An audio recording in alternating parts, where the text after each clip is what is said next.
Hoy vamos a desarmar una de las obras más, pero más influyentes de la filosofía política, la Política de Aristóteles. Piensen en esto como el manual de instrucciones original, el verdadero plano para construir un Estado desde cero. Y para arrancar, pensemos en una pregunta que parece simple, pero es inmensa. ¿Para qué sirve realmente un gobierno? ¿Cuál es su propósito? Es una de esas preguntas que ha mantenido despiertos a los pensadores por siglos, ¿no? Pero la respuesta, o al menos una de las primeras respuestas claras, nos espera si viajamos un poquito en el tiempo. Y con un poquito me refiero a más de 2000 años para atrás, hasta llegar al primer gran teórico del tema, Aristóteles. Para él, la política no era un desorden de opiniones y peleas. No. Para él, era una ciencia, y su método era de una lógica aplastante. Si quieres entender algo grande y complejo, ¿qué haces? Pues lo descompones. Empiezas por sus partes más pequeñas. Entonces, aquí es donde nos metemos de lleno en su mente. El primer científico político. ¿Qué hizo? Descomponer la sociedad hasta su núcleo para entenderla de verdad. Lo que él encontró fue una especie de evolución, una progresión supernatural. Todo empieza con la pieza más chiquita del rompecabezas, el hogar, lo que él llamaba el oikos. Luego, imagínense varias de estas familias, varios de estos hogares. Se juntan y ¡pum!, tienes una aldea. Y cuando varias aldeas se unen, ahí es cuando llegas a la forma final, la que se basta a sí misma. El Estado, la polis.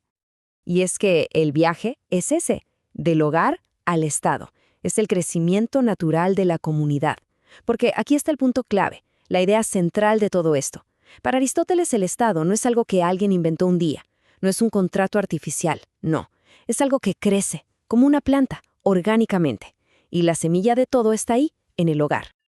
Ahora, si hacemos zoom en ese hogar aristotélico, él veía ciertas uniones como, naturales. La del hombre y la mujer, claro, para la reproducción. La del padre y los hijos. Y aquí viene una que obviamente hoy nos hace mucho ruido, la del amo y el esclavo. Para él, y esto es importante entender su contexto, era una unión práctica, necesaria para la supervivencia. Su lógica era que algunos están naturalmente dotados para el pensamiento y la dirección, y otros para el trabajo físico. Una idea muy de su tiempo, por supuesto. Ok, hasta ahora hemos visto cómo se construye el Estado, ¿cierto? Como si fueran bloques de Lego. Pero la pregunta más importante no es el cómo, sino el por qué. ¿Cuál es el propósito de la política? Y la respuesta es que va mucho más allá de la simple supervivencia. Y esto nos lleva a su frase probablemente la más famosa de todas. El hombre es, por naturaleza, un animal político, un son politikon. Pero, ¿qué significa eso exactamente? ¿Qué nos hace políticos? La respuesta es una sola palabra, lenguaje. Un perro puede ladrar si siente dolor, pero no puede discutir contigo si algo es justo o injusto. Nosotros sí.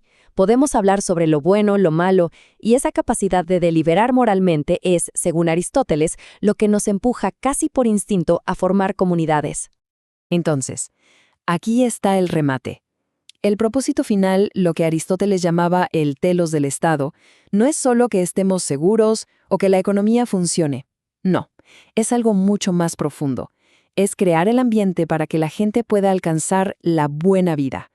Ojo, no habla de lujos, sino de una vida de virtud, de realización, de alcanzar nuestro máximo potencial. Es, en una palabra, el florecimiento humano. Muy bien, ya tenemos el por qué. Ahora viene el cómo. ¿Cómo se administra esta polis? Es como elegir el sistema operativo para el Estado. Y Aristóteles, muy práctico él, nos da un menú con 6 opciones. Y su sistema de clasificación es, de verdad brillante. Súper simple. Solo necesitas hacerte 2 preguntas. Primera, ¿quién manda? 1, pocos o muchos. Y segunda, ¿para quién gobiernan? ¿Para el bien de todos o para su propio bolsillo? Y de ahí sale todo. Si gobierna uno para el bien común, tienes una monarquía.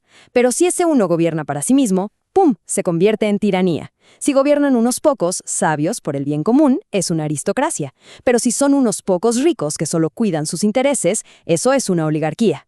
Y si gobiernan los muchos para el bien de todos, él lo llama politeia, una república. Pero, y aquí viene lo interesante, si esos muchos gobiernan solo para beneficiarse a sí mismos, para Aristóteles esa es la forma corrupta. Y a eso él lo llamaba democracia.